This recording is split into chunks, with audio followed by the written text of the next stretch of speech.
mensuração em si. This meeting is being recorded. Que susto!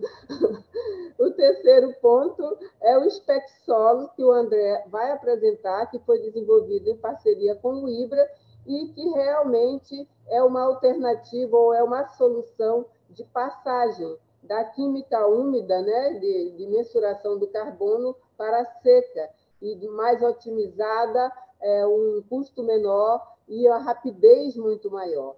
Então, vou deixar essa parte com o André, que é ele que conhece realmente com mais detalhes, e agradecer já ao Tiago Camargo, que é nosso parceiro aqui do IBRA, que no desenvolvimento dessa tecnologia. Então, dito isso, eu vou compartilhar os sites no chat, né? Os sites do Pronasolos e do GeoInfo, onde se encontram essas informações, e agradecer mais uma vez por poder trazer a vocês o que a Embrapa Solos está desenvolvendo, e a Embrapa como um todo, porque temos a colega da Embrapa Florestas também. Obrigada, é isso.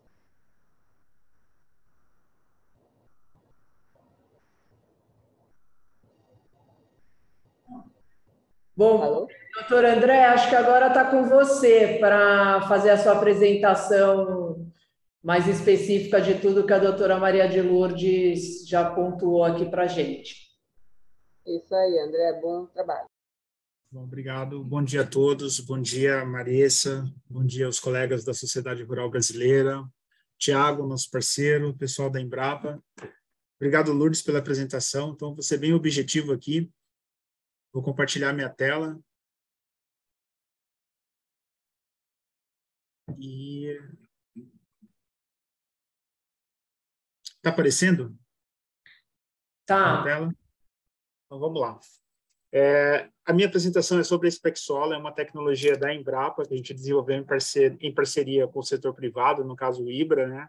E o objetivo da tecnologia era medir o carbono orgânico do solo.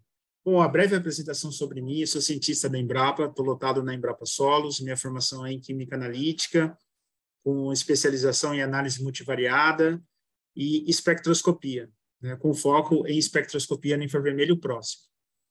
A nossa ideia aqui do nosso lado da Embrapa Solos, a gente tinha, mais ou menos em 2011, a gente começou a investigar com afinco novas metodologias para medir o carbono orgânico do solo para fim agrícola. Por quê? Porque as metodologias que existiam ou ainda existem e são utilizadas pela maioria absoluta dos laboratórios no Brasil, elas são baseadas na dicromatometria, que é a oxidação da matéria orgânica com dicromato de potássio em meio ácido.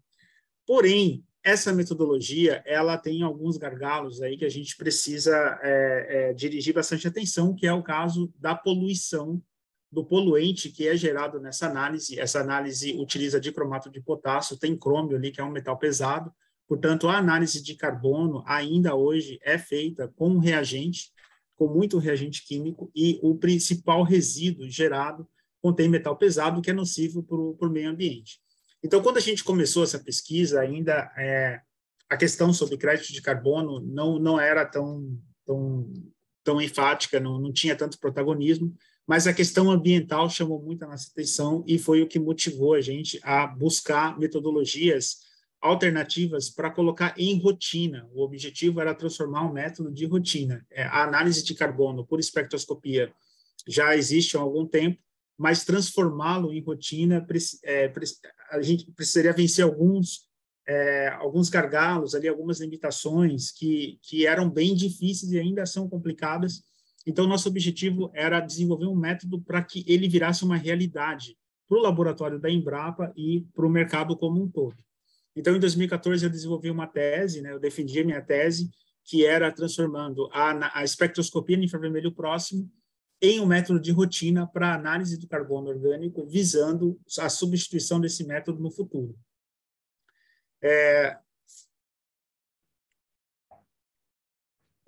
A espectroscopia, né, esse método que a gente desenvolveu, que é a base do SPEC Solo, ele é baseado em espectroscopia vibracional, né? O que significa isso? Significa que a gente vai fazer uma medida de luz na amostra, na análise de solo. Espectroscopia nada mais é do que isso.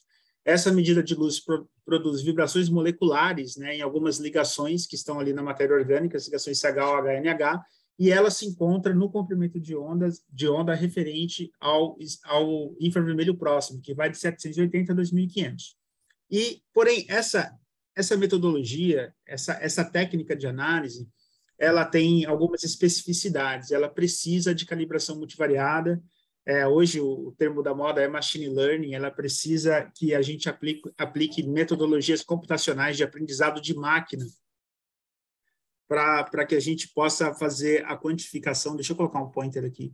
Para que a gente possa fazer a quantificação. Quer dizer, o espectro, que é esse gráfico que eu estou mostrando aqui à esquerda, ele não traz muita informação, ele não traz informação quantitativa direta.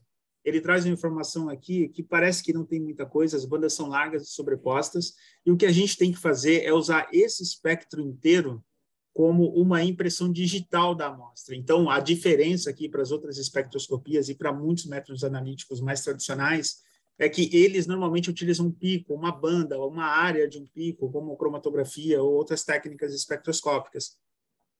O NIR, para que ele consiga dar a resposta que a gente quer, a gente tem que usar toda essa extensão aqui como informação sobre a amostra. E aí vem o grande desafio, que é transformar isso aqui num vetor de dados, um conjunto de amostra vira uma matriz de dados, e a partir daí a gente começa a navegar pelas áreas aí do machine learning, que é cruzar essas informações espectrais com a análise do analito que nos interessa, a análise de referência, no caso o carbono, a dicromatometria ou a combustão a seca via CHN, que a gente vai comentar aqui, construir um modelo e esse modelo fazer a previsão do carbono que a gente quer medir no solo. Então, assim, a técnica, ela é um projeto inacabado, né? Você nunca tem um método validado e agora esse método está validado e funciona para sempre. Ele precisa sempre aprender, daí vem o machine learning. Por quê? Porque o solo é uma matriz que tem muita variação e essa variação tem que ser agregada, colocada no modelo constantemente. Então, toda vez que a gente faz uma análise, a gente pega uma determinada porcentagem, coloca no banco de dados, analisada pela técnica que a gente está propondo, pelo NIR, que vai desembocar na SpecSolo, e pelo método de referência para treinar sempre o modelo para que ele ofereça o melhor resultado de previsão de carbono possível, para que ele consiga mimetizar o método de referência. É o que esse gráficozinho aqui, o Calibration Model, está mostrando. Então, o que a gente tem numa curva é um modelo. Esse modelo faz uma previsão, a gente compara esse valor de carbono previsto no solo pelo algoritmo com o valor medido pelo método de referência, e o que a gente tem aqui é uma correlação absurda, comparando um dado real, uma amostra tão complexa, né, usando tantos pontos, a gente tem uma correlação aqui muito próxima de 45 graus, né, correlacionando as duas medidas, o que dá bastante segurança para a gente propor a substituição do método tradicional, que é trabalhoso, gera resíduo, é caro, tem bastante custo fixo ali, por conta da quantidade de pessoas que você precisa para fazer análise, com os gastos com resíduo, por uma técnica que você simplesmente faz uma medida de luz, com uma pessoa trabalhando ali, um equipamento totalmente customizado, e o resultado que a gente tem é muito semelhante ao método de referência. Tá? Então, uma vez defendida a tese, a gente queria transformar esse método que a gente desenvolveu aqui na Embrapa em realidade, mas a Embrapa precisa de parceiros para fazer isso. A gente focou na pesquisa, a gente provou que dava certo através de uma tese, e a partir de então a gente foi para o mercado buscar parceiros, e em 2016 a gente encontrou o IBRA.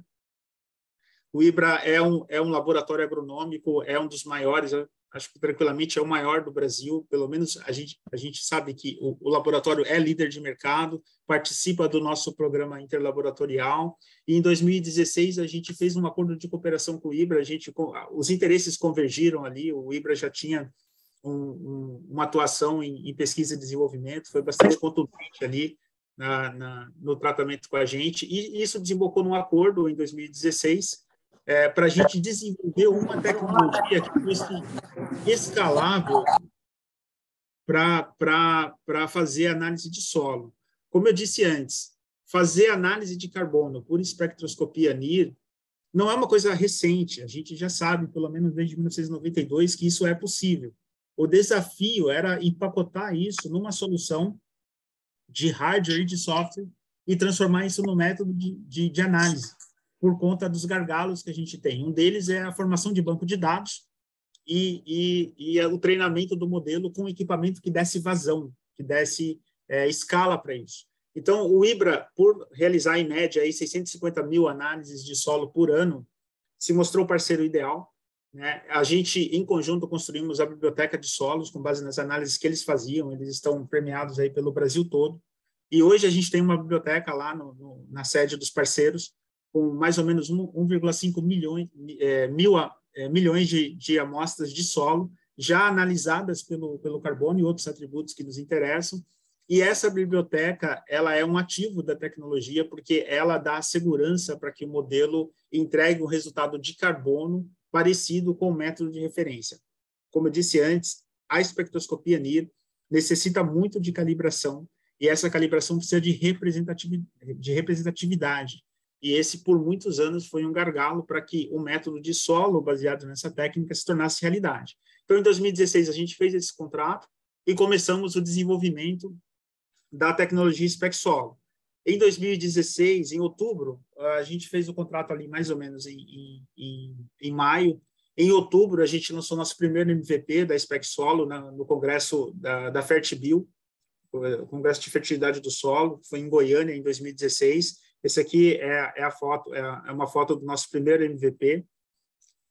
Em 2018, a gente lançou a tecnologia já muito próxima de se tornar uma realidade no laboratório do parceiro, na AgriShow de 2018, e nessa mesma época a gente conseguiu a acreditação do Inmetro para fazer análise de carbono, areia, silt e argila, acreditação numa norma que é 17.025. Olha, até onde a gente sabe, nós somos o único laboratório do mundo que tem acreditação para fazer areia, silt e argila de solo, usando espectroscopia no infravermelho próximo. Essa foi uma conquista muito significativa para a gente e que dá muita segurança para a gente colocar a tecnologia no mercado para atender às demandas atuais do carbono. Tá? E aí, em 2020, a gente finalizou a nossa versão atual do SpecSolo e ela está calibrada, né, para fazer carbono e areia, silt e argila, né, que a gente chama de textura do solo. Essa aqui é uma foto do SpecSolo Scan, que é o layout atual do equipamento que a gente tem. Então, assim, o equipamento, o que ele tem de diferente? Até hoje, né, de novo, até onde a gente sabe, não tem um equipamento de NIR com um autosampler, uma bandeja como essa, capaz de fazer 40 análises, que é o que a gente tem aqui. A gente consegue fazer 40 análises de uma única só vez. Esse foi um desafio que a gente venceu, porque os equipamentos comerciais que estão no mercado, eles fazem uma análise por vez. E isso não daria vazão para a gente atender as demandas do parceiro naquele momento. A gente nem estava pensando muito em mercado de carbono, mas, assim, para que o parceiro colocasse isso na rotina, um equipamento comercial não atenderia a demanda, porque você leva mais ou menos 2 a 4 minutos para fazer uma análise e é um por vez. Então, a gente desenvolveu esse equipamento em casa, aí com um time de P&D montado lá no IBRA, e esse equipamento possui esse autosampler, que tem ali o sensor de infravermelho, algumas lâmpadas, tecnologia que a gente embarcou aqui, um padrão de solo para dar segurança nas análises, para a gente poder fazer a aferição em tempo real dos modelos. Tem outros padrões aqui para a gente verificar se o equipamento está funcionando de forma adequada. Ele possui uma telazinha aqui de cristal líquido que dá a posição das amostras, o perfil espectral para a gente acompanhar ali. Dá também uma carta de controle para a gente ver como é que anda as análises e a performance do equipamento. E esses parâmetros, na verdade, eles são avaliados remotamente, né? Então, o que a gente tem é um NIR, é um VIS-NIR, na verdade, ele começa lá em 350 nanômetros, que está um pouquinho no ultravioleta, o visível começa de 400, vai até 780, a partir daí começa o NIR, que vai até 2.500. A parte visível é importante para o carbono, tem informação relevante ali, por isso a gente incluiu no SpecSolo. Ele tem um autosampler, um amostrador automático, como eu disse, de 40 amostras, e a capacidade analítica do equipamento ela é adequada para atender a demanda do laboratório e do mercado. A gente, com uma pessoa trabalhando, em 2 turnos hoje no IBRA, a gente faz 5.000 análises por dia. Tá? E esse equipamento possui algumas características aqui, talvez não é tão importante, mas tem sensor de distância, ele lê o código de barras que está aqui no copinho. Esse aqui é o copinho padrão que vai o sample holder, né, padrão que vai no equipamento. Ele tem um código de barras que é o mesmo do saquinho que vai para o campo. e isso faz com que toda a informação da amostra seja digitalizada, a análise é feita automaticamente e o equipamento já lê isso daqui em tempo real e já coloca ali os resultados à disposição do cliente e do analista do laboratório. E ele está todo ligado à internet, né? Ele é todo digital, o controle do equipamento é todo digital, e o processamento dos resultados também é todo feito em nuvem, né? Tecnologia em nuvem. Bom, a gente, para validar, né, a tecnologia, a gente publicou alguns artigos aqui, esses aqui são os mais relevantes, são todos artigos publicados em revistas internacionais, são revistas reconhecidas na área de espectroscopia infravermelho e machine learning. O principal deles aqui, vamos dizer, foi o primeiro que eu publiquei em 2016, as publicações são todas recentes, esses são artigos publicados até 2020, e basicamente é validando a tecnologia, mostrando a relevância, mostrando o potencial para atender demanda de mercado, para virar método analítico de referência para análise de carbono, para atender demandas altas no laboratório, que é o que até então não existia quando a gente falava em espectroscopia NIR. Tá? Provavelmente agora novos equipamentos como esse chegarão ao mercado via outros players, mas assim, o que a gente fez aqui foi uma lição de casa bastante importante, que foi dar validação científica para o que a gente estava fazendo. Claro, as pesquisas continuam ainda, a gente está publicando esses artigos, e acho que esses aqui está aí à disposição para quem quiser dar uma olhada. Está o link também para fazer download, que dá o respaldo, né, que a gente precisa para atuar nesse mercado. A tecnologia já é realidade, né? O laboratório IBRA já faz análise, o Thiago vai poder falar isso, a gente já fez bastante análise, mais de 100 mil análises só no ano passado. A gente tem um registro de patente no INPI, registrado em 2017. A gente também tem um registro do PCT, né, que é um tratado internacional para patentes, que a gente registrou em 2018.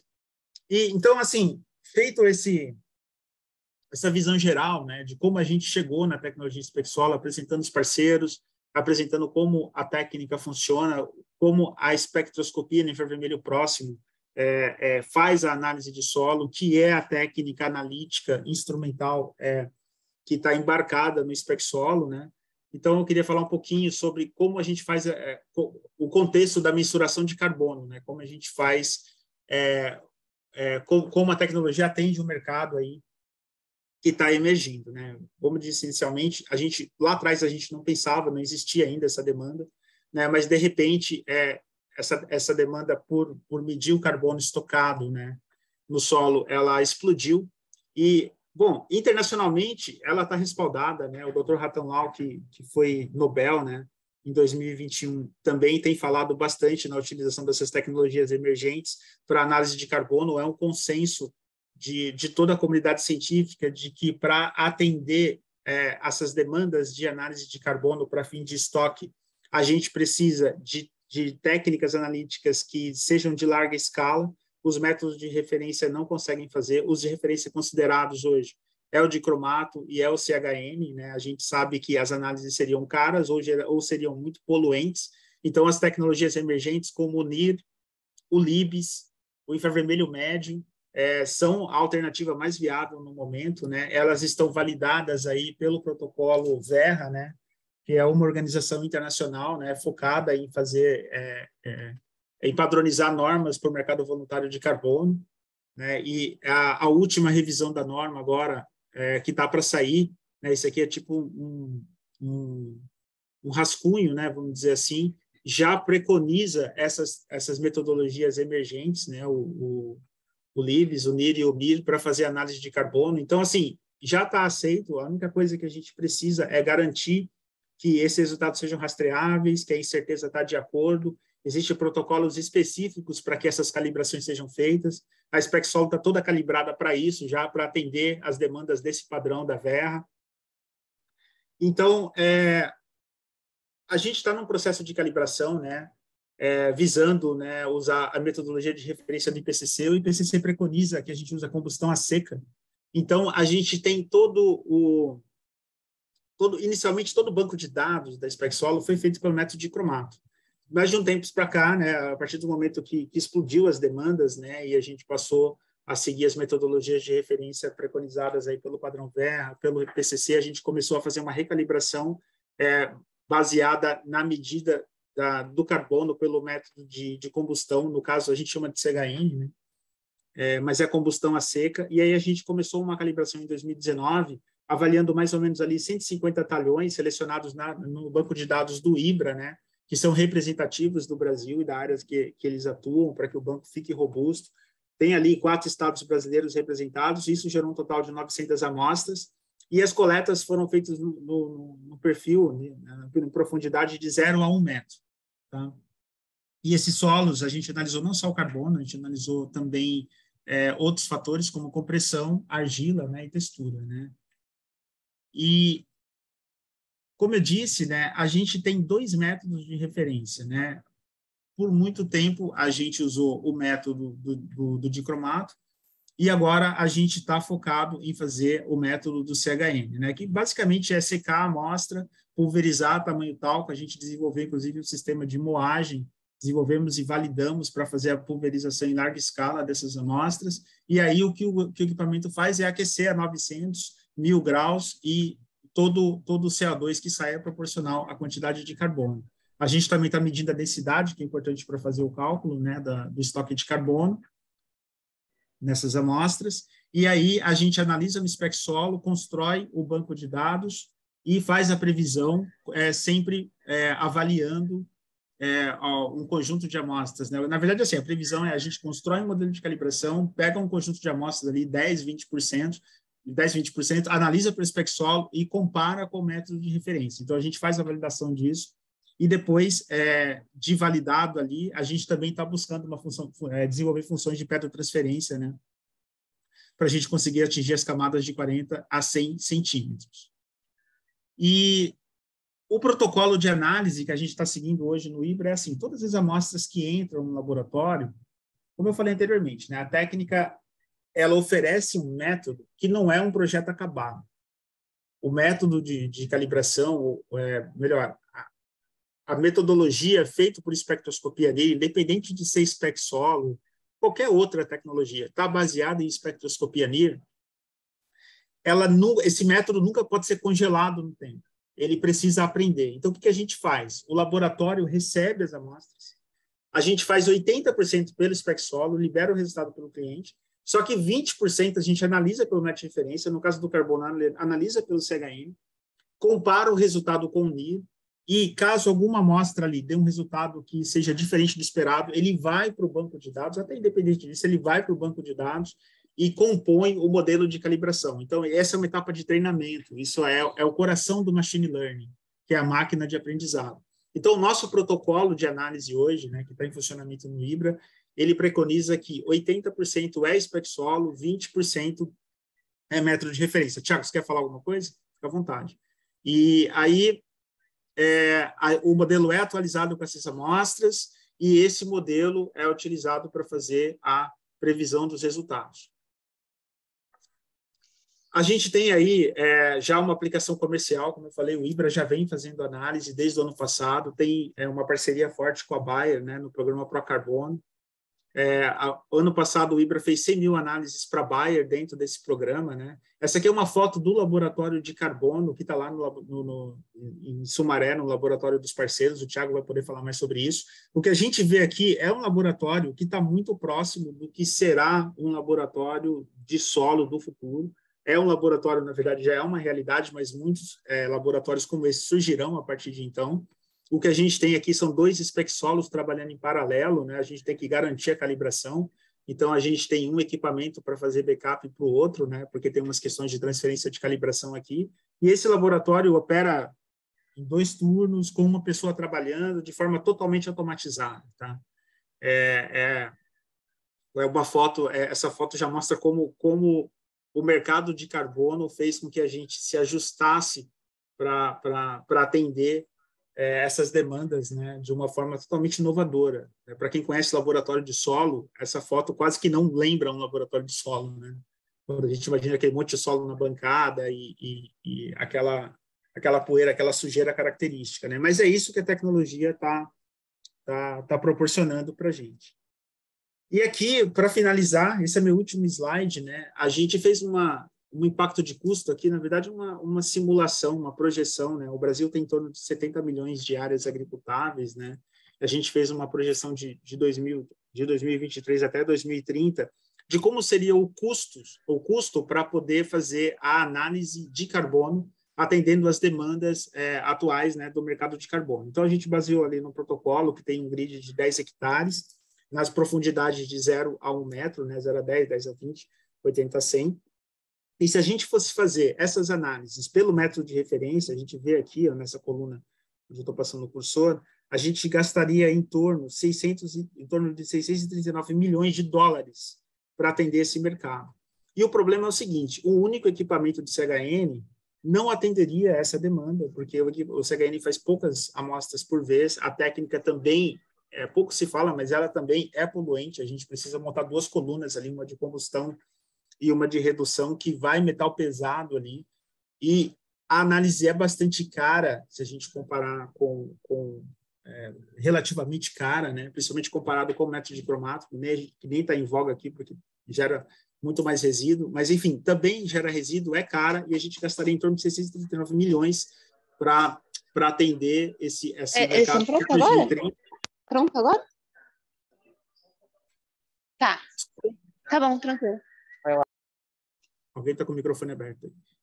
E a gente precisaria de 121 equipamentos para atender essa demanda. Se a gente fosse fazer pelo nosso protocolo, que a gente preconiza ali 20% pelo CHN e 80% pela Spec Solo, a gente gastaria em torno de 160 milhões, ou seja, teria uma redução de custo de 479 milhões. Tá?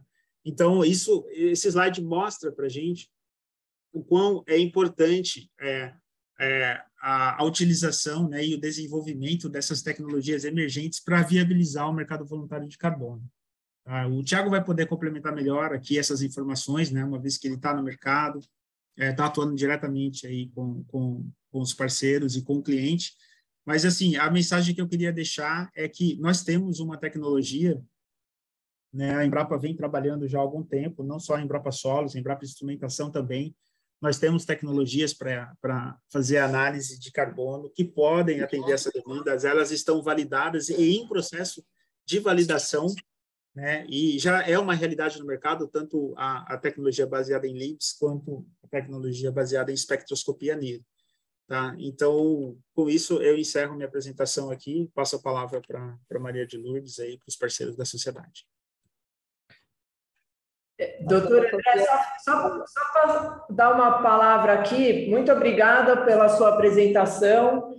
É muito gratificante ver o trabalho que a Embrapa tem feito ao longo de tantos anos, né? Você falou que desde 2014 já é um longo tempo. Eu vejo que tem muito, como você mesmo disse, né? Uma coisa viva, a gente tem que estar avançando a todo tempo.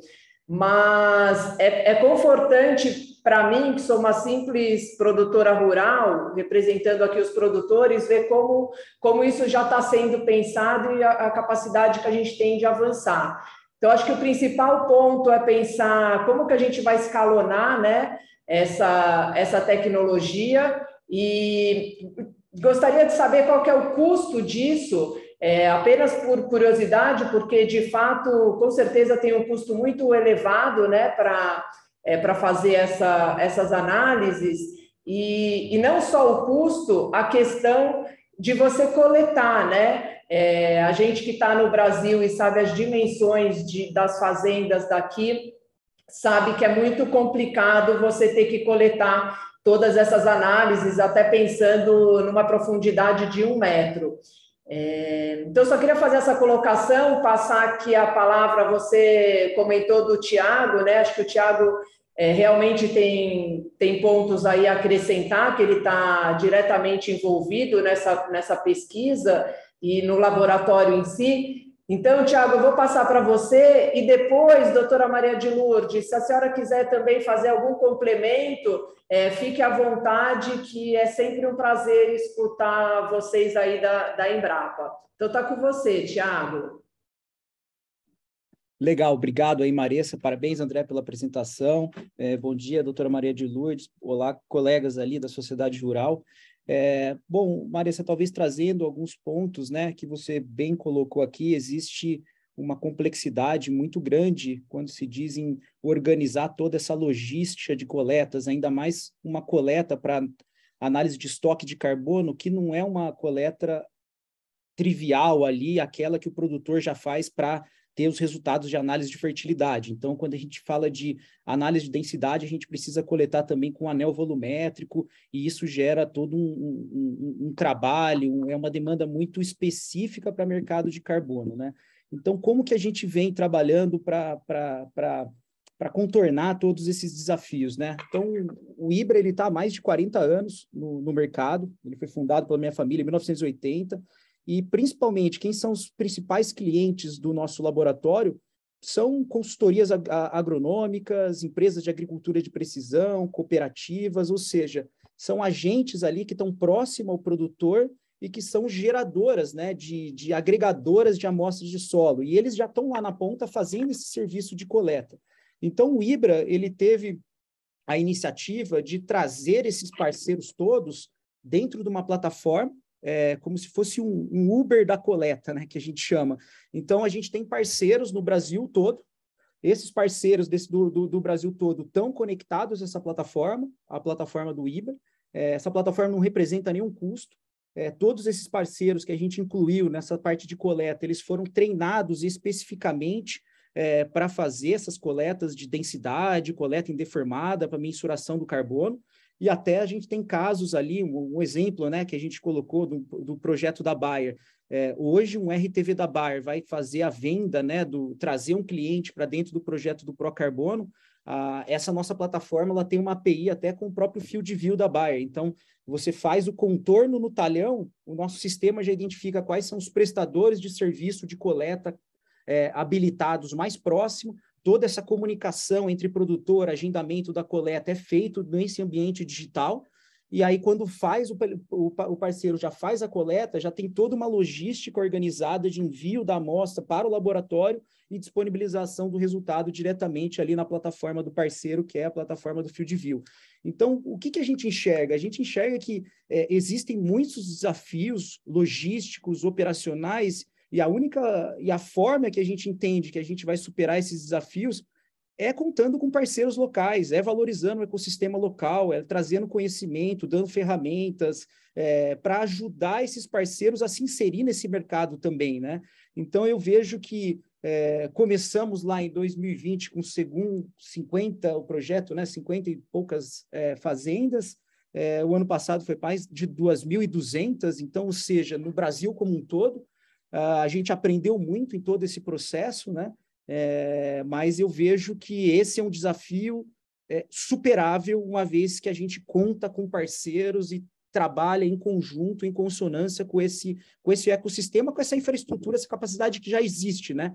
Então, eu trago aí com um case aí de como que a gente vem lidando com relação a esse problema logística num país continental aí como é um Brasil. E com relação a custos, né, que você também colocou com relação como as bases de valores, até mesmo para esse tipo de projeções que a gente colocou ali, o André pontuou ali no último slide um trabalho que a gente fez de fazer, olha, vamos tentar criar um cenário, né? Se a gente fosse pegar as lavouras do Brasil como um todo, ali 70 milhões de hectares, o quanto que isso representaria em demanda de volume de amostras e investimento associado a isso, né? E como podemos constatar ali também, né? Você vê que se a gente for demandar atender toda essa demanda com métodos de referência do CHN, eu acho que fica muito... pode ser que não se viabilize tanto, né, tão rapidamente esse mercado. E nós enxergamos que tecnologias emergentes, como o SpecSolo, como o Libs, eu acho que eles vão ser um viabilizador tanto de custo quanto de capacidade analítica, e falando não só em Brasil, mas no mercado global de carbono. Eu acho que essas são tecnologias que a Embrapa está liderando o desenvolvimento e que tem uma aderência global, né? Para aplicação. Tanto, né, isso prova até mesmo pelos movimentos que nós já iniciamos com potenciais clientes dessa tecnologia em mercados maduros, né, como os Estados Unidos e o próprio Reino Unido, né?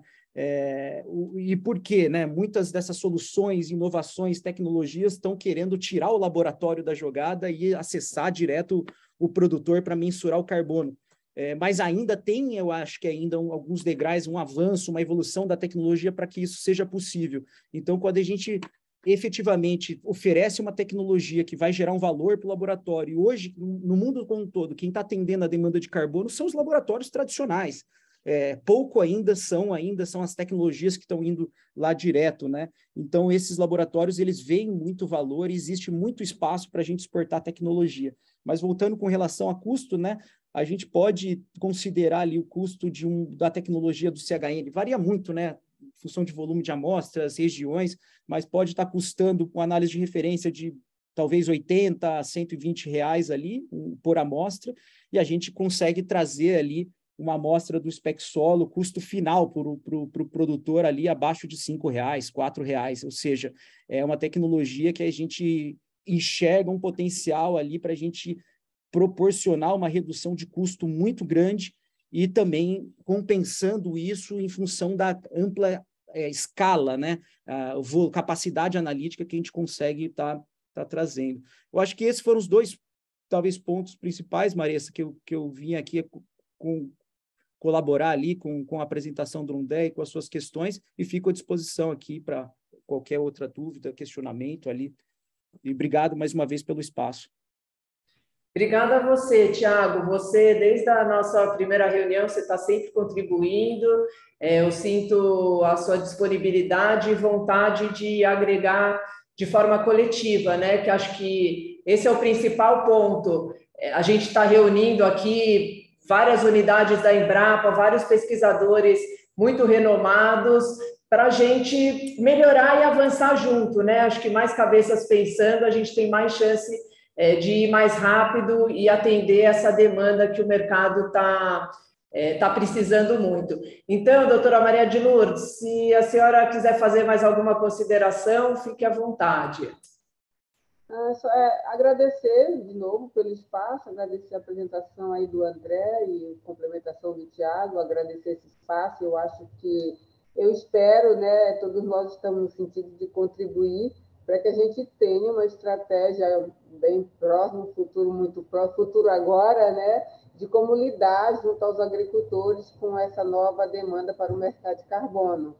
Então, isso mostra a redução aí de preço, de tecnologias inovadoras, disruptivas, né? A Embrapa, no caso, está produzindo, várias unidades da Embrapa estão trabalhando nesse sentido. E isso mostra também, eu não sei qual o poder da sociedade, mas assim, a questão de políticas públicas enveredando por esse caminho, né, da quantificação, da tecnologia certificada, da tecnologia com referências publicadas em jornais sérios. Então, eu acho que o caminho é por aí, né? E só quero agradecer e incentivar que a gente trabalhe junto, visando políticas públicas que possam chegar ao agricultor usando essas tecnologias avançadas, né? Muito obrigada. Com certeza, a sociedade rural está aqui com esse intuito da gente fazer o que tiver ao nosso alcance aqui, para a gente evoluir. Então, eu agradeço, doutor André, Maria de Lourdes, Tiago, por essa colaboração, e vou passar a palavra para a doutora Josileia, da Embrapa Florestas, que eu achei, hoje foi muito interessante, né? A gente está falando de solos, que é muito ligado à produtividade, a áreas de agricultura, e agora escutar o que a doutora Josileia tem a nos contar sobre as florestas, né? Que não teve tanta interferência humana e como é que o carbono está lá. Então, você está com a palavra. Obrigada, bom dia a todos. Gostaria de agradecer a oportunidade aí de estar conversando e discutindo esse tema com vocês.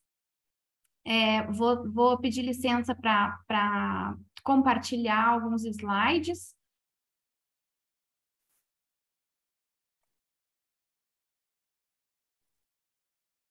Apareceu para vocês? Confirmando? Sim. Então, ok. Bom, eu sou engenheira agrônoma e tenho formação em ciência do solo, né? Atuo aqui na Embrapa Floresta já há mais de 10 anos na linha temática de mudança climática, que foi, então, a minha formação de pós-graduação. E o tema que eu trago aqui para vocês, né, dentro do estudo de carbono no solo, é o uso de índices de alteração, né, para estimar o carbono do solo de conversões de uso. Esse estudo ele foi desenvolvido para plantações florestais e ele foi motivado porque o Brasil, né, quando fazia os seus inventários de emissões de gases de efeito estufa, o inventário nacional, o Brasil adotava índices que estavam na literatura e recomendados pelo Guia Internacional de Metodologias, né, o IPCC, estava recomendado para culturas agrícolas.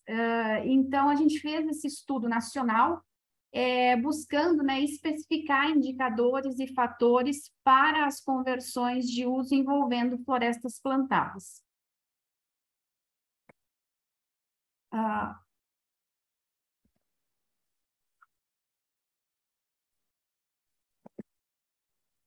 Mudou o slide para vocês? Tá. Aqui demorou um pouquinho, mas eu acho que ele vai passar sim. Bom, em termos de conteúdo, né, que eu queria discorrer aqui para vocês, então um pouquinho sobre como que é a metodologia IPCC, né, IPCC 2019, que é o refinamento da metodologia de 2006 para carbono no solo, né.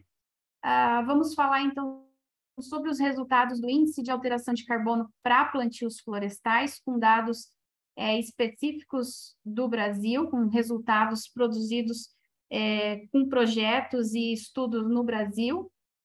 Alguns resultados de estoque de carbono aqui focando em plantio direto, também dados nacionais, desafios e então a parte de qualificação dos sistemas.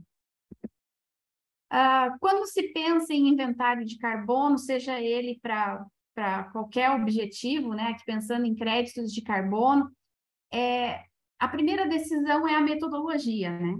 E as metodologias precisam ser reconhecidas internacionalmente. A gente tem aqui, né, um conjunto de guias metodológicos, né, que tem evoluído, né? Mas para o recomendado para a floresta, a gente tem níveis de tecnologia que podem ser adotados, né? Desde um nível que você assume que não tem mudança, até o nível 3, que você trabalha com modelagem e cenários, enfim, são modelos matemáticos para estimativa do carbono no solo. O Brasil usa esse Tier 2, que é uma combinação, então, né, de uma equação matemática e esses índices de alteração de carbonos específicos para o país. Esse índice ele é uma mescla entre fatores secundários, né, de manejo, de uso e também de aporte de resíduos. A fórmula que está por trás do Tier 2, né, é essa aqui, onde a gente tem a variação de carbono de uma referência, né, que é colocada aqui como tempo zero, e o estoque de carbono que você tem do tratamento ou do sistema que você quer contabilizar, né? Numa escala de tempo, né? Esse D representando aqui a nossa unidade tempo. Bom, qual é a aplicação do IAC, né? O IAC, ele é, então, a combinação de índices entre o estoque de carbono de uma referência, que pode ser o uso anterior, ou pode ser o sistema que estava utilizado anteriormente, ou o sistema nativo, e ele é utilizado para calcular o estoque de carbono. O IPCC 2006 tem um conjunto de indicadores para cada um daqueles fatores. Eles foram aperfeiçoados no guia de 2019, então tem uma tabela nova. De modo geral, os índices sofreram ajustes para cima, então você teria uma maior preservação do carbono na guia de 2019, né? Reconhecendo aí o solo como um armazenador importante de carbono. Essas guias elas estão categorizadas, né, pelo regime climático e também por características dos sistemas, né? Se é um sistema, por exemplo, com água, se é sistemas perenes, de longo prazo, e outras características que a gente vai enquadrando, né? Aqui tem plantio direto também, com as diferentes escalas de tipo climático. O que acontecia com o uso desses dados via tabela do IPCC, né? Qualquer uso florestal, qualquer floresta plantada que entrasse no cultivo, né? O solo, ou o estoque de carbono do solo, era penalizado com uma proporção de menos 33%. Então, esse era o índice que era adotado para plantios florestais. Então, se havia uma conversão de floresta nativa, de pastagem ou de lavoura para plantios florestais, o estoque de carbono do solo recebia essa penalização. E já vários especialistas apontavam, né, que esse número estava equivocado para a condição do Brasil, incluindo aí estudos que foram conduzidos nos últimos anos pela Embrapa e também por universidades e outras instituições que trabalham com esse tema, né?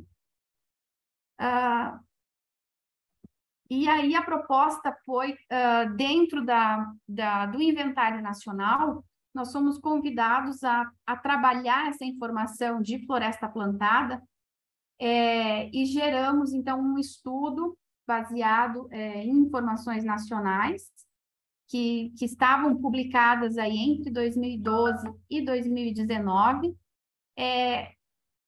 sobre plantios florestais, envolvendo a conversão de plantios florestais, né? Aqui os diversos estudos que foram avaliados, né? Esses estudos estão distribuídos por grande parte do centro-sul do Brasil. Aqui na região mais recente de expansão de floresta, né, Mato Grosso do Sul e Mato Grosso, a gente ainda tem poucos estudos nessa linha, mas a região consolidada de floresta está relativamente bem representada nesse estudo, aonde se avaliou as conversões de vegetação nativa, de pastagem ou campo nativo e de agricultura para os plantios de eucalipto, pinos e acácia. Esses resultados, então, estão descritos aqui nessa figura, onde a gente tem o índice de alteração de carbono aqui no eixo Y, né? O 1 representa, então, que não há mudança de carbono entre o teu uso anterior e o teu plantio florestal, categorizando um pouco, né, fazendo por partes aqui, qualquer entrada de plantio florestal vindo de uma floresta nativa vai ocorrer perdas de carbono, então essa situação aqui já é bastante incomum dentro de novos plantios, né, praticamente não acontece, né, mas havia muitos estudos dentro dessa linha, então há aqui um número significativo de trabalhos nesta conversão. Quando a gente trabalha com conversões de pastagem ou campo nativo para plantio florestal, aqui a gente tem... Quando essa conversão é para eucalipto, nós temos uma agregação de carbono no solo. Então, há um aumento dos estoques de carbono do solo, daí da ordem de 11%. Para pinos, a gente tem redução, E aí, para a acácia negra, uma inferência aqui, né, de aumento, mas o número de estudos ainda é relativamente baixo, então a gente não considera esse valor com robustez aí para uma aplicação prática, né? Quando essa conversão de uso era de sistemas agrícolas, né, para plantio florestal, nós temos aí uma tendência de neutralidade, né, valores muito próximos de 1, mas também com números de estudos relativamente baixos para aceitar essa conclusão como definitiva. E quando a média nacional, né, usando todos os dados do estudo e fazendo proporcional à área de cada floresta no país, a gente tem um índice médio aí que indicaria uma perda da ordem de 5% nos estoques de carbono. Como o inventário nacional ele é feito em cima de um dado nacional, e muito em função de não termos dados de atividade tão categorizados, nós temos a aplicação desse índice aqui no cenário nacional, né? Então, para o inventário nacional último, que foi publicado em 2021, foi utilizado esse índice de 0,95 para o cálculo dos estoques de carbono que estão em cima de plantios florestais, ao invés daquele índice que está proposto, né, de 0,67, que representaria uma perda aí de mais de 30% nos estoques de carbono, né? Bom, em termos de aplicação prática disso, qual seria qual seria a magnitude, né, do impacto de usar um ou outro índice, né? Aqui simulando alguns cenários do uso desse IAC, o uso do IAC do IPCC, né, o 0,67, essa nova proposta da Embrapa, e usando também um dos melhores índices, né, que foi na conversão de pastagens para eucalipto. O impacto em cima do estoque de carbono no solo vai variar dependendo do solo de referência, né? Porque você tem uma aplicação desse índice em cima da referência, mas nós teríamos, para plantios florestais, aí perdas de, no mínimo, 3 a 5 anos da rotação de carbono daquele plantio. Então, seria o equivalente a perder o que estaria sendo acumulado na biomassa aí, de até 5 anos, né? Enquanto a proposta do novo índice, né, tem uma redução aí menor do que 5 anos, ou também pode representar ganhos, quando a gente aplicar o índice nas suas diversas categorias. Qual a dificuldade de aplicar nas suas diversas categorias? A carência de dados de atividade. No país, a gente não tem um mapeamento que nos diga qual é a distribuição da área de plantio direto, a distribuição da área de eucalipto, isso por estados, por municípios, né, para suportar o uso dentro do inventário nacional. Então, tem que ser bases com histórico, né? Não pode ser um monitoramento eventual, ela tem que ser uma informação robusta e oficial, né? Bom, e por que esse índice de 10% aqui, né, a pastagem para eucalipto é importante para o país? Porque nós temos, dentro da escala temporal, as conversões para a floresta plantada foram prioritariamente vindas de pastagens cultivadas. Em todas as décadas avaliadas no inventário nacional, em cima de mapeamento de transição de uso, praticamente 70% das áreas que foram convertidas para plantios florestais, elas tinham origem em pastagens cultivadas. Então, por isso, essa importância, né, de categorizar e usar adequadamente os índices. Qual é a perspectiva, então, dentro desse estudo, né? Nós estamos trabalhando para aprimorar essa base de dados, né? A gente sabe que essa foi a melhor informação nacional que foi obtida para análise até então, mas que ela precisa de aprimoramento. Nós precisamos ampliar as transições, precisamos ampliar as espécies que estão descritas e representadas nesse estudo, né? Precisamos levar os estudos para as áreas de expansão, trabalhar com tipos climáticos, tipos de solo, classes de argila, né, para representar melhor a condição florestal do país, né? Um dos primeiros levantamentos que a gente tem, que tem nos guiado nessa orientação de cenários e de categorias, né, foi distribuir os plantios florestais entre os tipos climáticos, em quais tipos climáticos esses plantios estão, e também em quais classes de solo. Esse aqui usando o mapa de solo nacional, né?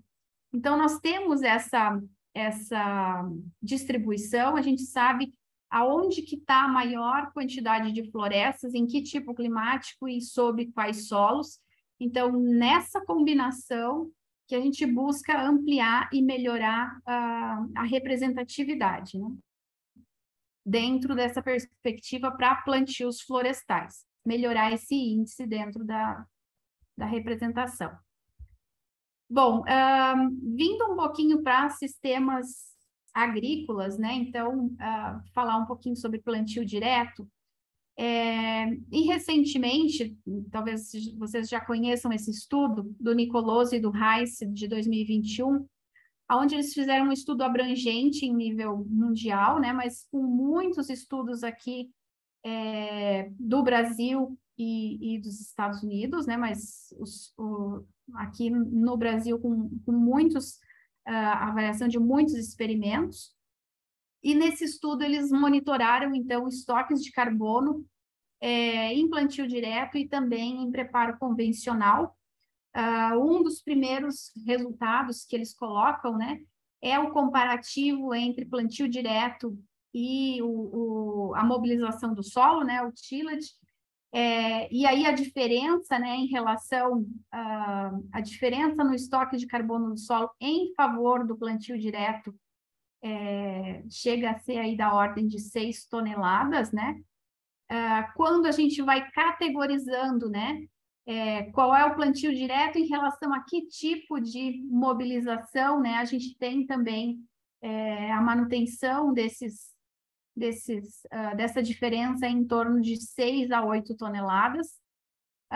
Quando a gente compara, né, os sistemas plantio direto e preparo convencional com colocando culturas simples e colocando mais de uma cultura, né, com rotação de culturas, a gente também, no geral, a gente fica aí nessa faixa de aumento de 6 a 8 toneladas, né? Presença de leguminosas ou de não leguminosas nos sistemas, né, também tem uma diferenciação dos resultados aqui. Ainda olhando esses resultados por um outro ângulo, né? Aqui a gente tem a média de todos os resultados, né? Entre o solo mobilizado e o solo em plantio direto, aqui nessas barras, e essa tracejado representa a linha de base. Então, de onde que esses sistemas partiram? E a gente percebe, então, que no total dos estudos, né, o preparo convencional está aí abaixo da linha de base, né, enquanto o plantio direto conseguiu se destacar com maiores estoques de carbono, né? Essa diferenciação, então, dentro de culturas, vamos observar que na linha de baixo, plantio direto e cultura simples, você tem um aumento, mas quando você categoriza plantio direto com rotação de culturas, você exponencializa esse aumento de carbono, né, o que é bastante interessante, pensando em sustentabilidade do sítio produtivo, ou mesmo em créditos de carbono, né? O mesmo estudo aqui, né, observando a presença e a ausência de leguminosas. Você vê que é muito importante a presença de leguminosas para aumentar carbono no solo.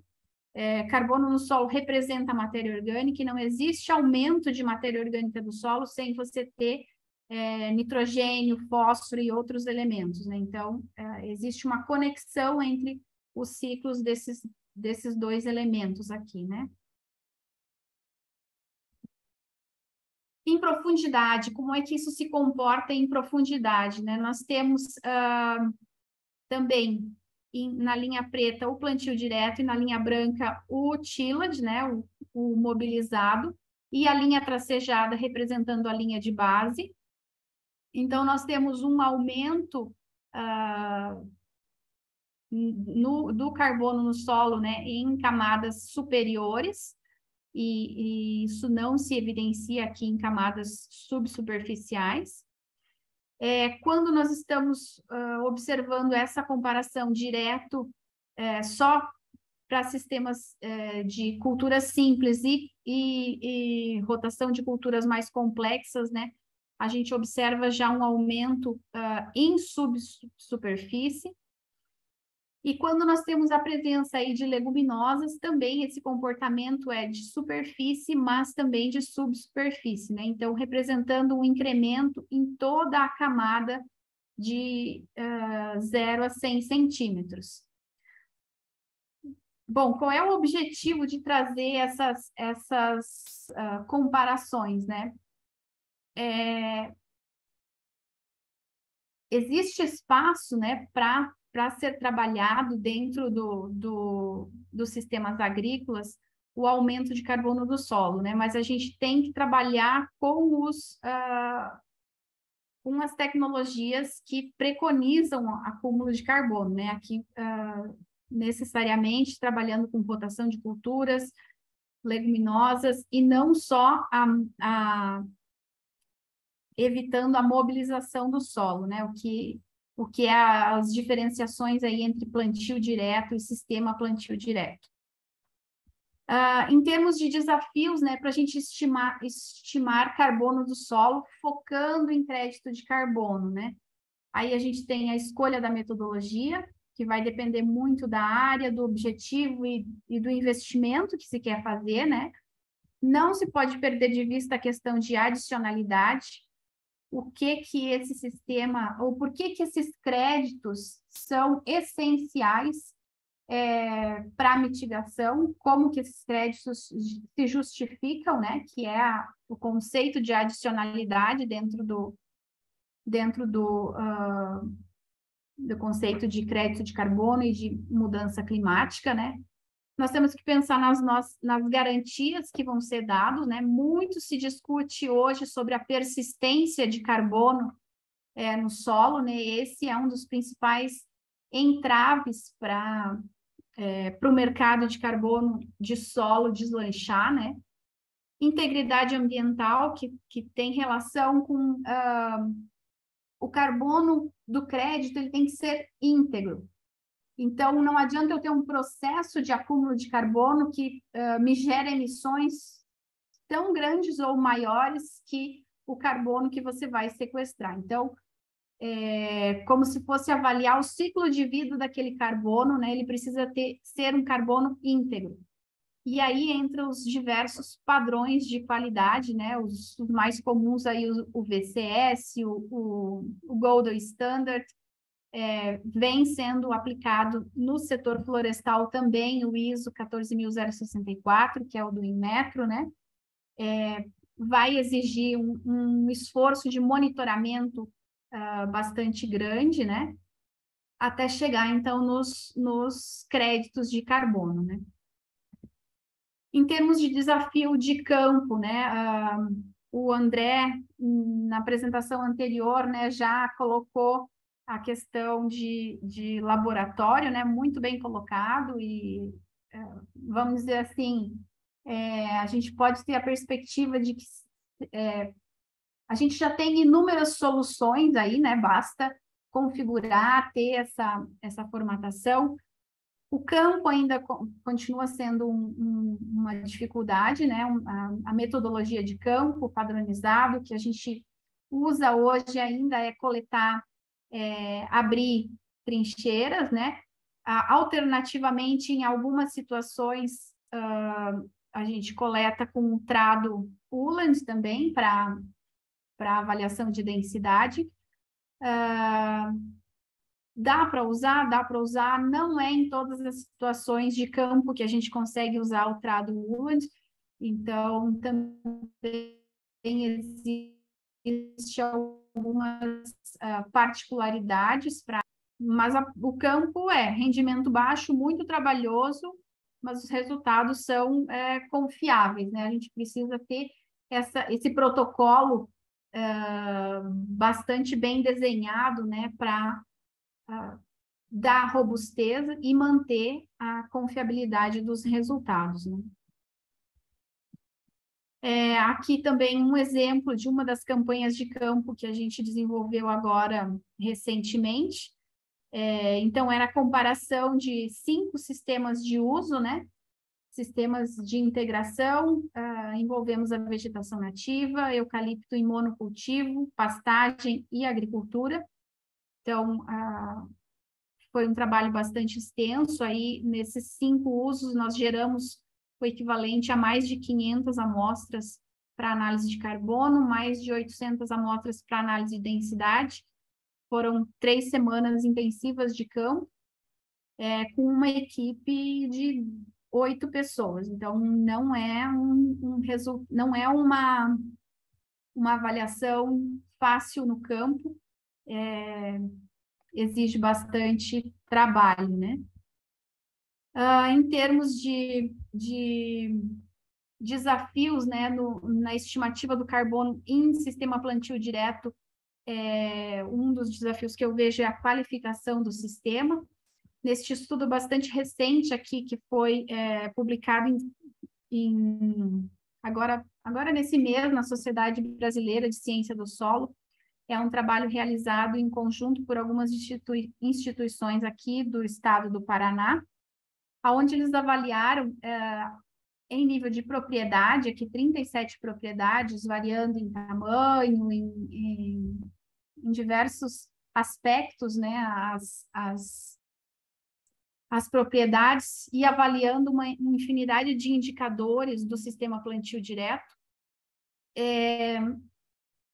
indicando aqui, né, um índice que eles estão propondo como um índice de qualificação do plantio direto, algumas poucas propriedades com um nível ótimo, né, maioria delas com um nível bom de qualificação do sistema plantio direto, o que colocaria uma diferenciação, né, do que seria sistema plantio direto e do uso do termo apenas como plantio direto.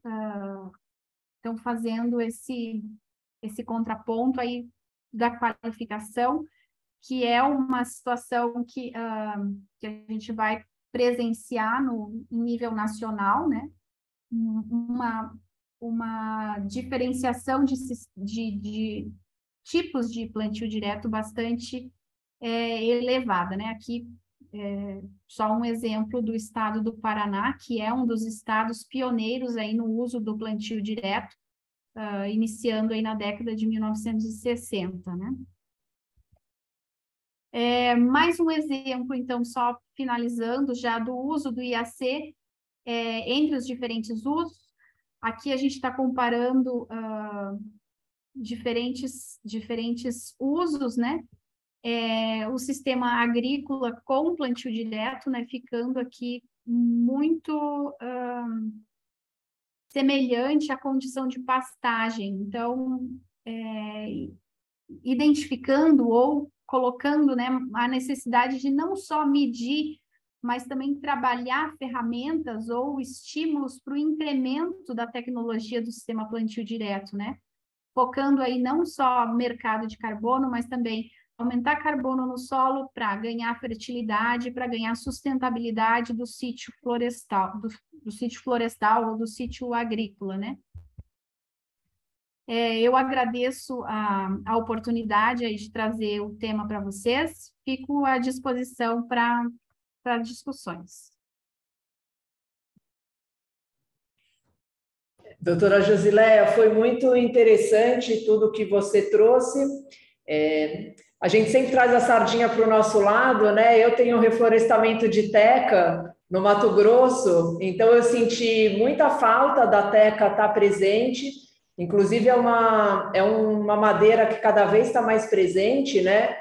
No Brasil tem áreas bem relevantes, se não me engano, eu arrisco falar que deve ter uns 50 mil hectares, pelo menos 100 mil hectares de plantios de teca. Então, fica o convite aqui para, de repente, a gente incluir o Mato Grosso, que eu vi que não está nas suas amostras, e também a espécie teca. Falando da tua apresentação, eu vi que você comentou só de florestas plantadas, né? Senti um pouco a falta das florestas vegetação nativa, que eu acho que é muito importante também a gente olhar para isso. Eu sei que dá para a gente ter as informações do carbono via madeira, né? Via as árvores que estão na floresta, mas fica aqui também essa observação. E dos parâmetros, eu vi que também existe mais de um parâmetro, né, para fazer essas medições. Isso até na nossa primeira reunião eu comentei em relação à conversão do carbono para o metano, até a doutora Maria de Lourdes falou que isso a gente não poderia nem falar, que está muito claro, mas eu, como produtora rural, eu vejo que essa informação às vezes fica um pouco confusa. Então, não sei se vocês estão de acordo, mas de repente a gente tentar ter um parâmetro, né? Ter claro qual é o parâmetro que é o mais usado, que é o que faz mais sentido. Não sei se você está de acordo com isso ou não. Então, esse foi um ponto que eu também observei. E falando também, mais uma vez, como produtora, que é o que eu sou, a dificuldade da gente fazer essas coletas, né? Você mostra aí as fotos, falou quantas pessoas, uma equipe de 8, 3 meses para fazer essas análises que eu entendo que são totalmente confiáveis, está mais do que provado aqui, que quando chega no laboratório vocês conseguem de fato nos mostrar o que tem de carbono, mas o desafio de fazer todas essas coletas é extremamente grande. Por isso, fica aqui essa provocação, que acho que é o intuito de toda essa reunião que a gente está tendo, de escalonar isso, né? Da gente conseguir fazer isso de uma forma mais prática e eficiente para o Brasil, né? E para exportar essa tecnologia, não tendo só aqui no Brasil, mas nos países tropicais que demandam isso. E por fim, eu gostaria não diretamente na sua apresentação, mas colocar aqui para os pesquisadores presentes, se vocês acham que faz sentido também essa questão do carbono, ele ser definido por produção. Por exemplo, a pessoa tem 1 tonelada de soja, produziu 1 tonelada de soja. Isso, vocês acreditam que possa ser correspondente a X de carbono? Ou ficam... Porque eu estou perguntando isso porque outro dia eu tive uma reunião também para falar desse assunto e trouxeram isso. Talvez o caminho que eu sinto que não vai ser exatamente o que tem lá, mas talvez por tantos desafios o carbono seja medido pela produção e não no solo como ele está. Então, não só todos que fizeram aqui a apresentação, mas se alguém mais quiser fazer algum comentário sobre isso, eu agradeço. Então, doutora Josiléia, quero saber o que você vai me falar da teca, se a gente vai lá para o Mato Grosso coletar umas amostras para incluir aí nessa sua pesquisa. Então, tá, vamos agendar a data. Sim, nós reconhecemos que ainda há áreas com plantios florestais significativos em espécie e também em regiões, né, que não estão nesse estudo, mas era a condição de estudos que estavam publicadas naquele período, né? A gente vem trabalhando na ampliação de projetos para aumentar a representatividade desses dados. No Paraná, depois dessa análise, né, no Paraná, a gente já tem outros dois trabalhos, né? E estamos dialogando com o grupo do IBA Nacional, né? Para incluindo aí as diversas regiões Então, sim, existe a expectativa de ampliar tanto em espécies quanto em área. A outra pergunta que você havia colocado, né, os diferentes parâmetros confundem. Sim, talvez a gente pode entender que num primeiro momento, assim, colocando, eles confundem, mas essa categorização de cada dos parâmetros, né, representando os seus ambientes e os seus perfis produtivos, ela é necessária para melhor representar a condição do país. Senão, seria o equivalente a eu querer dizer... Acho que está falhando aqui a internet da doutora Josileia. Assim, não. Produção agrícola no... Oi? Falhou um pouco. Se você puder voltar um pouquinho nos parâmetros, deu uma falhada na tua internet. Ok. Tá. Então, existe a necessidade dessa categorização de diversos parâmetros, né, melhor recomendados para cada ambiente, para cada cenário produtivo, para que a gente tenha a melhor representação da condição nacional possível, né? Então, a gente precisa trabalhar dentro dos vários parâmetros e entender que eles representam diferenças entre os ambientes produtivos. Sobre a questão de desafio de mão de obra, né? Com certeza, eu não quero, de forma nenhuma, menosprezar a dificuldade de laboratório, mas eu considero que é um desafio mais facilmente transponível do que o campo ainda, dentro do que a gente tem disponível hoje. Mas o Thiago colocou iniciativas aí bastante promissoras, né? Então, vamos acreditar que a gente tem evoluído dentro do campo também para ter aí uniformidade, para ter representatividade. Exige equipes treinadas, né?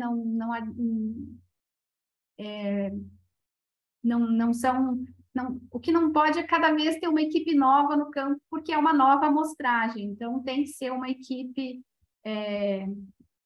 treinada, né? E sobre a questão de usar a soja como um indicador, usar a soja não, desculpa, usar a produtividade, né, como um indicador de acúmulo de carbono no solo, eu diria o seguinte, eu não vejo o aspecto parâmetro produtividade como um indicador único. Ele poderia integrar um conjunto de indicadores que nos levem a inferir que esse solo, nessa condição, nesse sistema produtivo, tem mais carbono no solo. E como exemplo, até poderia citar algumas tecnologias que a Embrapa tem trabalhado, né? Carne baixo carbono, carne carbono neutro, que tem essa atenção por trás disso, né? Tem essa ideia, porque o sistema usa variáveis produtivas para inferir que o sistema está mitigando gases de efeito estufa e também está acumulando carbono. Ele não tem a comprovação de um número fixo de redução, mas é por uma inferência de outras variáveis, né? Então, eu acho sim que produtividade pode ser uma variável que colabora num conjunto de indicadores, mas não exclusivamente. Tá ótimo.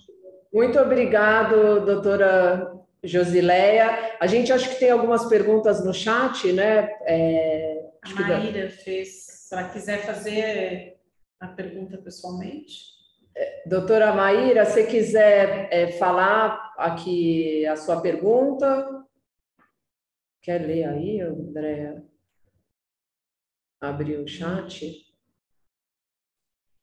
Ela pergunta como faz um teste de mapeamento de conversão de uso? Histórico mesmo, para ver o que era antes de ser floresta? Não sei se fez sentido a pergunta. Eu confesso que eu não entendi. Tá. Oi. Entrou. Oi, estão me ouvindo bem? Sim. Na verdade, a doutora pesquisadora comentou que é feita uma análise de conversão de uso e que boa parte dessas florestas plantadas antes eram pecuária, e isso influencia no histórico e nessa fixação de carbono. E aí a minha pergunta, na verdade, é com relação a como que é feito essa análise desse histórico para essa constatação de que antes era pecuária nessas regiões. Ficou mais claro agora? Claríssimo, Maíra. Obrigada pela tua pergunta. É através do mapeamento de imagens, Maíra. Esse mapeamento foi feito pelo Ministério da Ciência e Tecnologia dentro do Inventário Nacional, para todos aqueles períodos ali, nas últimas décadas, né? Nas 3 décadas representadas ali. Então, dentro daquele período de 94 a 2000, as conversões, o plantio florestal apareceu em cima de áreas que em 94 eram pastagens. Então, é feito essa transição, o estudo da transição do uso.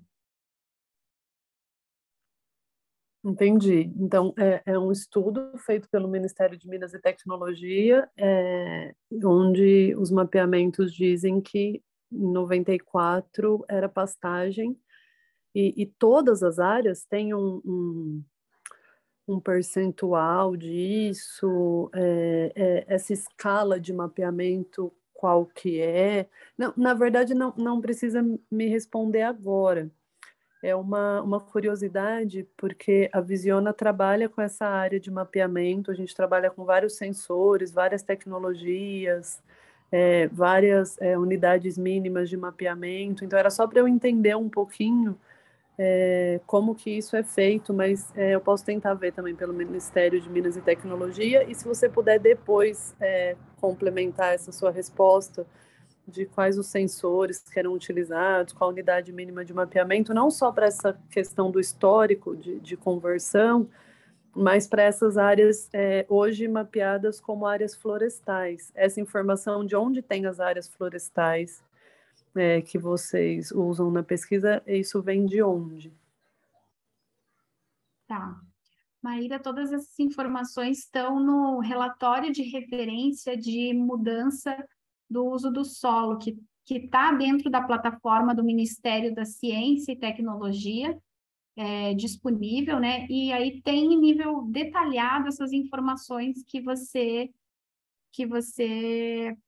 pede, né? Então, de escala, de sensores, que de fato, assim, eu não sei descrever com detalhes, né? Eu estou usando a informação que o Inventário Nacional adota Mas eu posso te encaminhar o material e a gente vê com mais detalhes isso.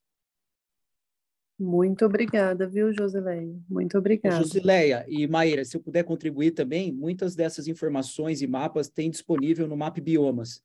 Então, lá tem um histórico grande ali, você consegue, por período, ver quando que foi feita a conversão da área, qual que é a área de pastagem, qual que é a área de soja. Se eu não me engano, tem até 2021, é o mais atual. Então, o MAP Biomas poderia ser uma fonte para estar consultando essa informação. Muito obrigada, Tiago, pelo complemento aqui, doutora Josileia. Eu gostaria de passar a palavra para o professor Ladislau. Acho que tem alguma consideração a fazer. Bom dia a todos. Obrigado, Marissa. Eu queria primeiro parabenizar as apresentações, realmente excelentes, e também, Maria, se me permitir, um pouco de uma reflexão, né? O que a gente está tratando aqui, e aí as apresentações traz as informações com referências internacionais, acho que o Tiago também, como, né, uma pessoa do setor privado, empresário, traz a confirmação de que o que a gente está tratando são resultados inéditos, não disponíveis em qualquer outro lugar no planeta. Então, o que o Brasil fez, o que a pesquisa fez, o que o setor privado brasileiro está fazendo é algo assim, num nível excelente e do que temos internacionalmente disponível. Nós não estamos falando que são soluções específicas de Brasil, porque a gente não tem dinheiro, ou por qualquer outra razão, por qualquer limitação. Então, esse é um fato concreto. Nos Estados Unidos, a empresa Indigo Ag já pagou para um consórcio de 2.000 produtores rurais créditos de carbono no solo, agora em junho. Então, é uma informação que está disponível no site da Indigo e que viabilizou, e certificado pela Verra. Então, é viável, está se viabilizando. Se tivesse um dado de satélite ou uma bala de prata que resolve tudo, ótimo. Não tem no mundo, não é no Brasil. Então, Marissa, eu acho que esse é um ponto muito relevante. E aí, conquistas assim, não pequenas, né? Você trazer um custo de análise de um CHN com uma limitação de uma centena de amostras por dia para mais de 5.000 e trazer de R$100 para 5 a R$10, não é pouca coisa. Aí a gente está atendendo já escalonamento, redução de custo. Agora, como você está falando em auditoria, em comprovação que esse carbono está no solo, e qual que é o cenário do carbono no solo? É menos de 2, 3% do total de toda a composição do solo. E isso não está num lugar só, então tem a variabilidade espacial, então você tem a questão metodológica. E também, por que a gente está indo até 1 metro? Porque as pesquisas na agropecuária brasileira demonstraram que se nós não fizermos até mais baixo, nós perdemos, né? Porque tem muito carbono lá embaixo, abaixo de 30, que é o definido pelo IPCC. Então, Maria, se me permitir, só essa reflexão, e a gente acho que tem que desafio, e aí é crucial ver esse papel da SRB, porque sem investimento em pesquisa, é como você falar, o campo precisa ser mais eficiente, precisa incorporar tecnologia, tudo é investimento, o produtor rural sabe disso, tudo é custo. Pesquisa também sem investimento não existe, a gente está num risco muito elevado nesse momento e já de alguns anos. Então, acho que é um momento que precisa ter o apoio de vocês, do setor privado, essa identificação, porque não vai vir nada de muita simplificação, pode vir do exterior, com certeza. Olha o tamanho dos investimentos em qualquer área, né? Não estou falando do agro, em saúde, em tecnologia, de modo geral. Então, não sei, é só uma reflexão para a gente também. A gente está com uma trajetória, assim, é lógico, a gente tem o viés de ser da academia, mas muito virtuosa, viu, Marissa? Eu acho que aí o Tiago deu o testemunho dele, é o empresário que está trazendo essa agenda. Então, desde o pioneirismo lá do trabalho do André Marcelo na Unicamp, trazendo para dentro da Embrapa, desenvolvendo. Eu acho que a gente foi para um caminho muito, muito acertado, muito assertivo e compondo a parceria privada. Depois, na semana que vem, em outro momento, a gente vai falar um pouco aqui da parceria também que a Embrapa Instrumentação desenvolveu. Mas, enfim, porque senão fica uma impressão que a gente está patinando, e a gente não está patinando. Quando a Josileia traz esses dados, por que a gente não foi mais longe? Cadê o recurso? Quantos anos a gente já está sofrendo com cortes assim dramáticos de recursos? Não é coisinha pouca. Né? Nós estamos com a nossa gestora, que é a doutora Maria de Lourdes, ela deve saber o desafio que está sendo fazer gestão de um centro de pesquisa com atuação nacional. Então não é choramingo, mas é realidade. E se a gente não muda essa realidade, a gente para frente só fica falando que a gente podia ter feito melhor, e a gente já fez muita coisa boa. Então, é uma ponderação assim, ele é alguém mais sênior, viu, Marissa? Entenda. E dando a relevância desse diálogo, porque aí pode entrar, né, uma pessoa do setor privado, ou você como uma produtora, né, pragmatismo, precisa de resultado, senão não paga a conta, não fecha o salário dos funcionários. Dizer, peraí, não é bem assim, não. Você não. Essa é a visão da academia. Mas eu acho que esse diálogo constrói essas possibilidades. E aí a gente precisa muito do apoio também, né, Maria de Lourdes? Do setor privado para reconhecer o esforço que foi feito. O que a Josileia também trouxe é algo de um esforço, de uma visão, de uma clareza, de uma criteriosidade, né, dos dados internacional. E, lógico, o Cerrado precisa estar muito nessa agenda. E eu acho que é um papel muito relevante aí da SRB estar junto com a gente. Muito obrigado. Obrigada ao professor Ladislau, sempre com contribuições muito relevantes e, melhor que isso, sempre muito otimista, né, para o mercado. Assim como nós, a gente está aqui tentando fazer o nosso melhor, né? O senhor sabe, todos sabem que não depende só de uma coisa, mas o que tiver ao nosso alcance, a gente quer fazer, tanto no setor privado como no setor no governo. Então, a gente começou essa discussão justamente para isso, para ver como que a gente pode colaborar, porque o nosso interesse é muito grande e a gente está muito feliz com tantas pessoas. A gente vê muitos pesquisadores, muitas pessoas assim renomadas, que, como o senhor, todos aqui presentes, querendo contribuir para a gente achar o melhor caminho, porque eu sou da opinião que juntos a gente sempre é mais forte, né? Uma coisa é chegar lá só uma pessoa, outra coisa é a gente chegar, não, são 10 unidades da Embrapa, são 5 instituições, são tais pessoas, a gente está vendo essa demanda e reconhecendo, de fato, todo esse trabalho que está sendo feito, e eu, como produtora, em nome da sociedade rural, agradeço imensamente a pesquisa que eu sei que está sendo feita há anos, comprovado aqui com toda essa apresentação que hoje a gente teve a oportunidade de fazer. E a gente está caminhando aqui para o final. Se alguém mais quiser fazer alguma observação, fique à vontade. Se não, na semana que vem, já dou um spoiler aqui, que a gente vai ter a apresentação do professor Ladislau, uma metodologia muito promissora, né, da LIBS, que o doutor André já falou aqui, que teve agora uma validação pela Verra, né, que é outro ponto extremamente relevante, motivo de orgulho para o Brasil.